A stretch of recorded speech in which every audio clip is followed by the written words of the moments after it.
After proper feeding, all farm managers should deliberately seek to reduce stress on their farms. Issues of stress. The greatest destroyer of your efforts as farm owners, as farm managers, as farm workers is stress on the farm. Every farm manager must be deliberate about eliminating stress in every farm.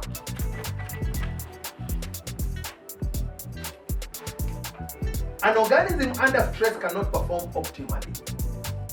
Whether it is a human being, whether it is a chicken, whether it is a cow, whatever it is, under stress cannot perform properly.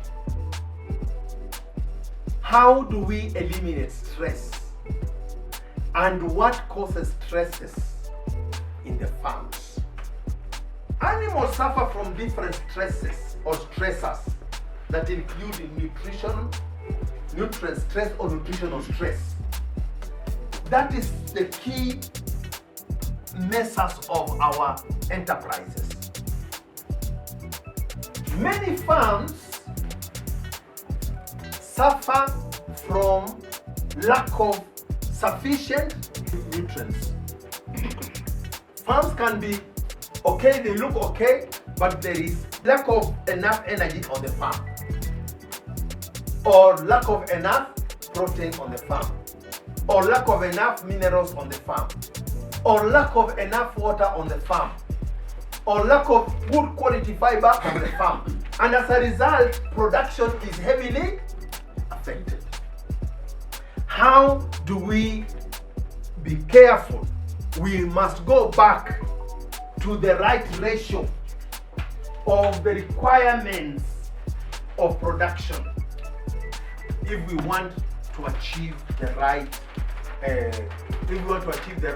production on our farms. Make an effort to supply enough energy. Enough should be, first of all, you have the right ratio, the right total mixed rations. You are supposed, if possible, to mix energy, protein, minerals, trace elements, and all that in one meal.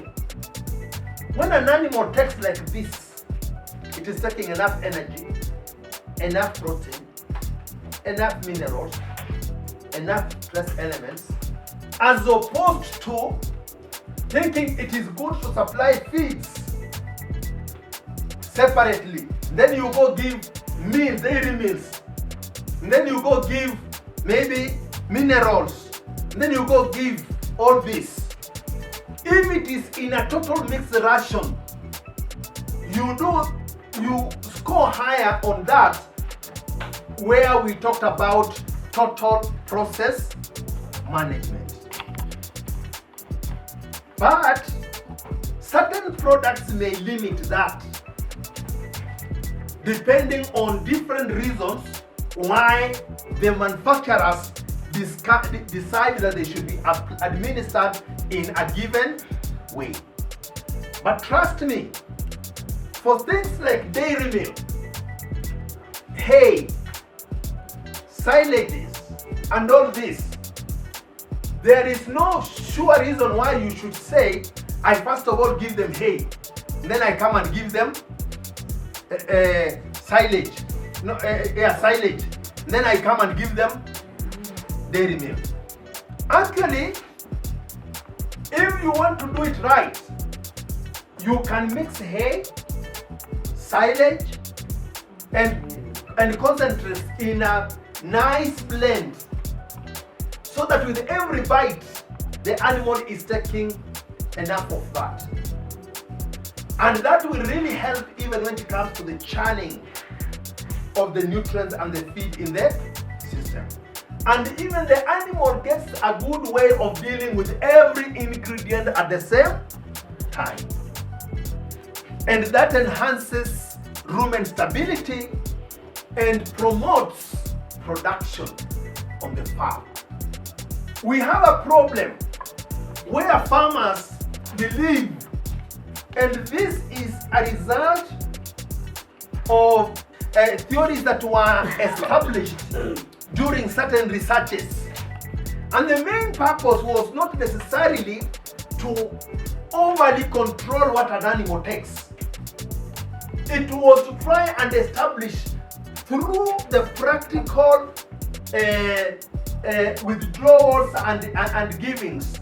Researchers did, they said, okay, let us give this amount of energy, try this amount of fiber, this amount of this and this and this. We see how the animal behaves so that we can document and give guidance. That is not 100% to be taken to be what you must always do in your farm. It was to help create knowledge that will dictate or govern the decision we make.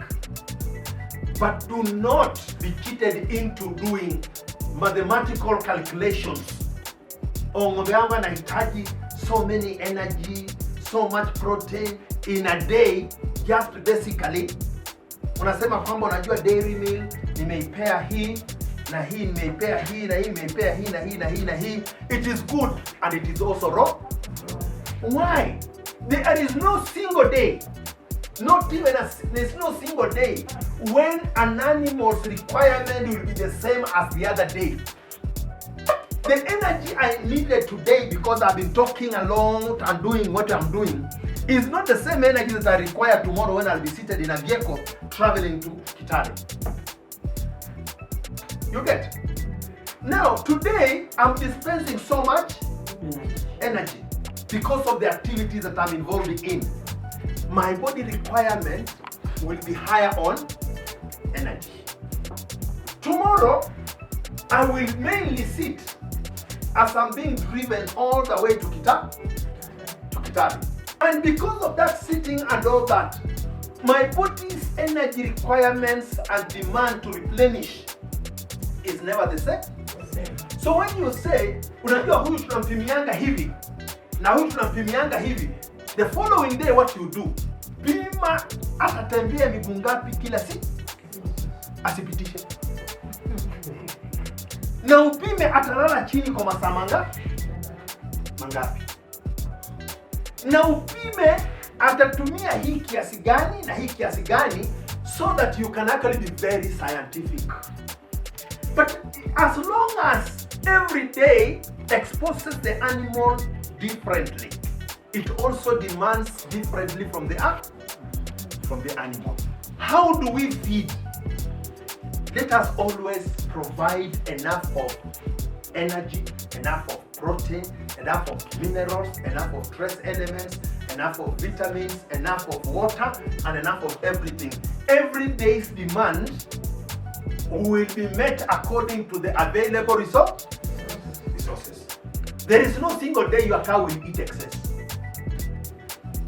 Don't fear to put. They will never eat beyond what they require. Mtu asikwambia ati you are concentrating on a milking cow. Concentrate on a milking cow, you will be dented by the calves. They will never rise up to be as productive as they would naturally have been. Because when, for example, in calf management, you allow stuntedness. Unajua stuntedness? Yaani kule kukosa kukua vizuri venye nafaa. Ukiruhusu hivi, you actually kill the entire production line for posterity throughout the lifespan. Because calves are the most delicate and most important component of our dairy farming. But farmers never pay attention to calves, and that is why their destinies never get to change. If you aren't paying attention to calf management, you are not into dairy product. For example, if your calf experiences stuntedness, even the organs would be stunted at the time the calf is not growing. Assume it is time for mammary glands to develop. The period they would have fully developed, the calf was stunted. You will never get the right udder. the right capacity will never be attained. No matter what you do, pay attention to proper calf. Allow every organ to develop and grow at the opportune time. And always know that a cow is still growing until they are up to around 32 months, when their production should be optimum. Are we getting it? There is nutritional stress. There is water stress, a huge problem. When you think water, think saliva. When you think water, think extraction. When you think water, think transportation. When you think water, think 70% or 80% of the body is what? Water. Milk is over 90%, about almost 90% what? Water. You get it? Absence of water alone would cause milk drop even up to 2, 3, 4 liters. Depending on where the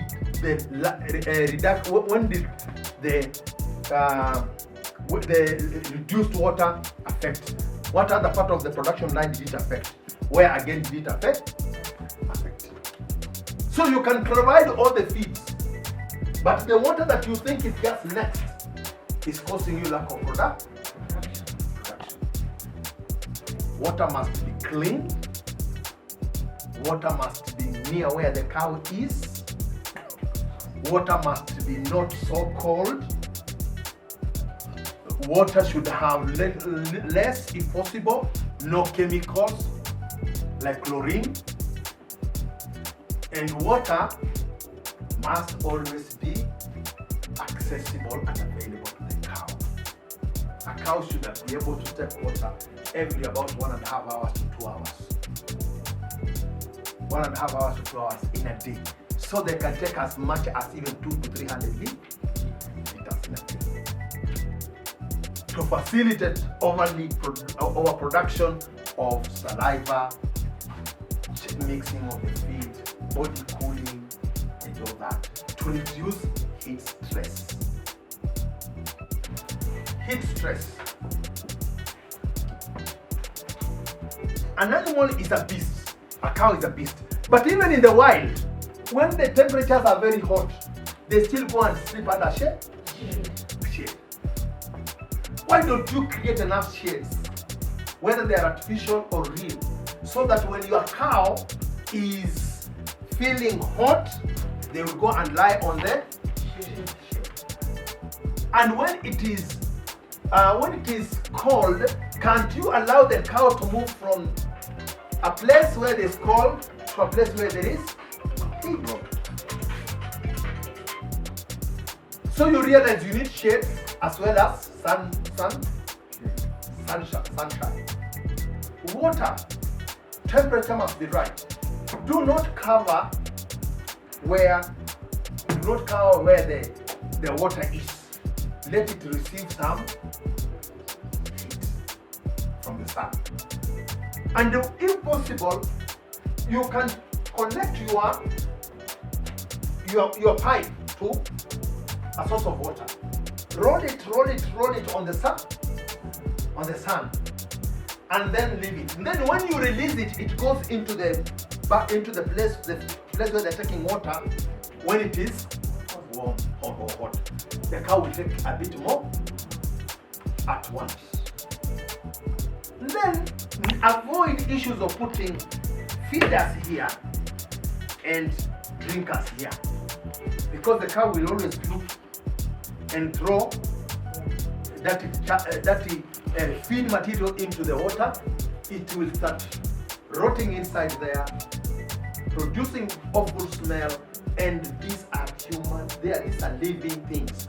They would actually feel that is not very good water for them anyway, and they will only drink it when they can't resist. The end result will be your cow will be dehydrated. That dehydration will be manifested by production of very colored urine.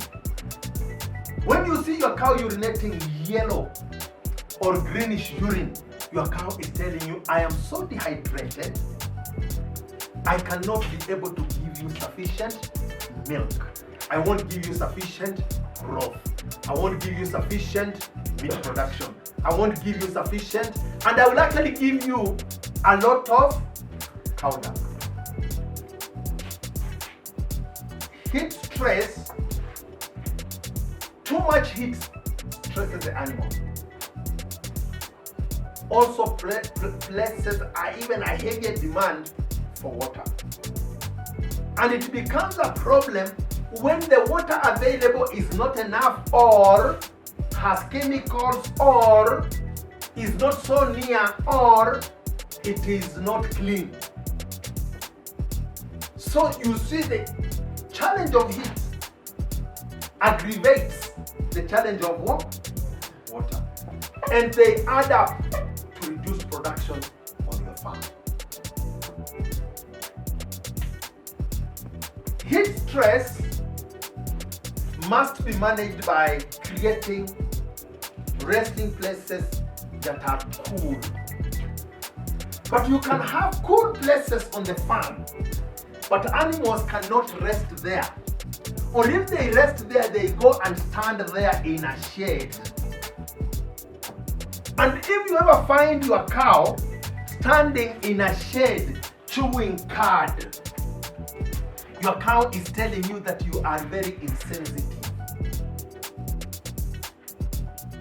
Very insensitive, and your cow will always punish you and they will produce less because a cow is yearning for shade but would have preferred to go in that shade and lie down. But standing in a shade and chewing cud, sometimes with closed eyes, the cow is telling you that I am tired, I am stressed by heat, but I have nowhere to lie my ribs. A cow should always find the place where they can rest, very comfortable to lie on. So he goes there, found a shade, I rest. They are using less energy when they are lying down, not standing. And standing chewing cud is telling you that the level of discomfort, environmental stress here is called environmental stress. Environmental stress here is above average. You get it? That is why they will stand and chew cud when they are stuck. Take a step, make beds under the trees, remove the protruding stones and make it comfortable. Make them enough such that every cow on the farm can find a place to lie. And you will start seeing milk production. You will start seeing growth and many other factors. Mud stress, whether it is raining or dry, mud stress must be mitigated against. When your cow steps in mud like this, then uses more energy to lift the next leg, then use more energy to lift the next leg, and then will always stand in the mud and not lie down because they are conscious they can't lie down in mud. They are actually eating the resources that you bring on the farm, and they will not convert that into production. Make sure there is no such mud. But again, we make mistakes when we create those resting places. We put those grounds, and then we put very abrasive stones. We put stones that a cow, they had the hoofs. They had the cow when the cow lies down, because one stone is pressing here, another one here, another one here. When a cow wants to walk, they have to be very careful. Those really affects our production. We need to find how do we make our place where our animals stay calm. There is what we call confinement stress. When you want to go and milk, the cow is facing the wall like this, and sometimes you tie the leg on one tree, on one post so that you can milk. That process, every time a cow knows that from here the next place is to go and face the wall, that builds enough stress. If you want to know it is stressful, you go and stand like this here for a while. You will start feeling even your head is spinning. Nobody cares whether that of a cow is spinning. Or you be confined. A cow, confinement stress. A cow is a beast. A cow needs to know that the world is hostile. They want to see at least how many meters? 10 meters away. 10 meters away. 10 meters away. So that they know that there is no enemy in the vicinity. I can comfortably now lie down and rest. But when you confine, you build a wall, and you say you have built your house, a house for your animal, always eliminate confinement stress. Make sure even when where you are milking, the cow is able to see a bit far. Otherwise, when you face a wall like this and see somebody coming from behind here, they wonder, do they want to prick me? What do they want to do? Every time it's just waiting. Sijui nitafanywa nini? Inaenda. Kesho yake tena naingia pa. It is a very uncomfortable state that actually reduces even what the cow can produce at that particular time. Stress is a big problem. Poor quality cubicles. You built, you've sheltered from the sun, sheltered from the rain, and then you have created a prison on the floor. That poor quality cubicles is a problem. When a cow akilalia hapa pameshikwa, hapa pana hang, ama akilalia hapa pana kaibo. Just bear in mind that comfort is of essence. It is important. Do something about it. Be the Levites. Milking. Sometimes you're not milking enough. You're not milking all. You are over milking. Your intervals of milking are not right. If you are milking 3 times, divide the day into how many hours? 8 hours. If you are milking 12 times, divide the day into 12. If you are milking 2 times, divide the day into 12 hours. Try and as much as possible, try and milk at specified times. See how you can also start milking in a predictable sequence. And let as much as possible those who milk be consistent, so that today this one is milking, the other day is another one with different habits, different handling. It actually wears the animal down because they want to create relationship. Handling stress. Sometimes you are beating, you are pushing, you are forcing, you are doing. It affects. They have feelings. I don't know whether you have seen an animal, a donkey being beaten, being beaten, and then they grab somebody and bites. You get? Because they are living things. They respond to hostility or they respond to love. Handle them well. Nowadays, you can even play music for your animals. Stress due to fertility, heat in the house. Heat stress in the house. If you have an animal that is on heat, expect milk production to drop. It is because that animal causes anxiety on the farm. And because the animal is on heat, the best way is to manage the animal, let the animal be secluded and served, so that the excitement of wanting to be served or serving does not affect other animals. Because heat stress the demand, the desire for to be served is a very strong drive that also affects other animals. If you can mitigate against their effect, you are good